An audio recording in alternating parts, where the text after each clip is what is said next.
Kentut atau dalam bahasa medis disebut dengan flatus adalah mekanisme alami tubuh untuk membuang gas dari proses pencernaan. Gas dari proses pencernaan tersebut kemudian dikeluarkan melalui anus yang kadang bisa menimbulkan bunyi atau bahkan berbau tidak sedap. Saking dianggap normalnya, banyak orang yang belum tahu penyebab kentut. Yuk kita tanya, apakah masyarakat tahu kenapa sih mereka bisa kentut? Mungkin gara-gara sering makan kali ya, habis makan terus kembung kan, akhirnya kentut-kentut mulu deh. Penyebab kentut biasanya sih aku kalau kentut karena masuk angin ya. Jadi kayak abis dari luar kena angin kayak gitu perut kembung. Jadi langsung deh tuh ngeluarin gas kentut. Kentut tuh banyaknya gas yang terkumpul di dalam usus ya, jadi makanya harus dikeluarin sebagai kentut.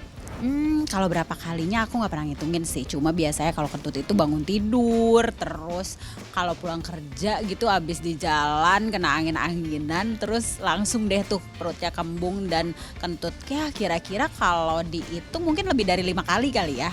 Aku pribadi sih nggak ngitungin ya kak, kira-kira sekitar 5-10 kali dalam sehari. Kayaknya sih lebih dari 10 kali ya, soalnya sampai kurus kayak gini nggak ada angin di dalam tubuh. Nah, ternyata banyak nih yang keliru tentang penyebab kentut itu apa. Meskipun sepele, namun kentut itu bisa jadi penanda kondisi kesehatan tertentu loh.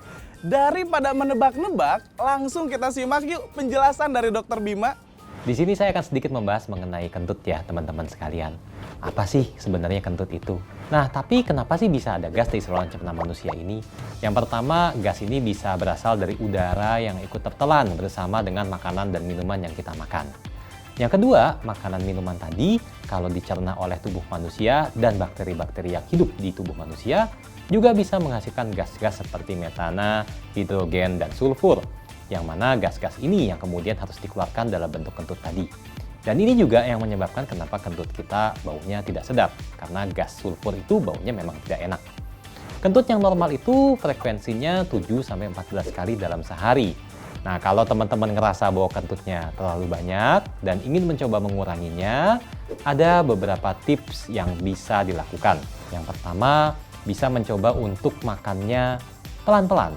Karena kalau kita makan terlalu cepat, tentu udara yang masuk ke pencernaan juga jadi lebih banyak. Yang kedua, makanan yang dipilih juga sebisa mungkin jangan makanan yang banyak menghasilkan gas. Seperti contohnya minuman bersoda, beberapa jenis sayuran seperti kol atau brokoli, dairy products seperti susu atau keju, atau beberapa jenis obat-obatan. Nah, kalau kita bicara obat-obatan tentu mesti didiskusikan dengan dokternya ya. Ngomong-ngomong tentang pergi ke dokter, kapan sih kita harus pergi ke dokter kalau berurusan sama kentut? Yang pertama, kalau ada gejala saluran pencernaan seperti sakit perut, atau mual muntah, atau diare-diare, atau ada penurunan berat badan. Nah, kalau itu kita mesti ke dokter. Terakhir, saya mau mengajak teman-teman untuk kita sama-sama menjaga saluran pencernaan kita, dimulai dari pola hidup sehat untuk pencernaan kita. Yang pertama dengan makan sedikit tapi sering, dan yang kedua bisa dengan membanyak makan makanan-makanan yang tinggi serat seperti sayur-sayuran atau buah-buahan, dan yang ketiga mengurangi makanan-makanan yang kurang sehat. Ayo kita sama-sama jaga kesehatan pencernaan ya teman-teman sekalian. Gimana? Udah jelas kan penjelasan dari Dokter Bima tadi?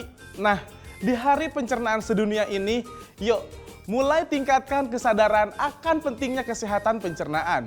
Karena sistem pencernaan yang sehat bisa bikin daya tahan tubuh lebih kuat. Ayo, jaga kesehatan pencernaan kita.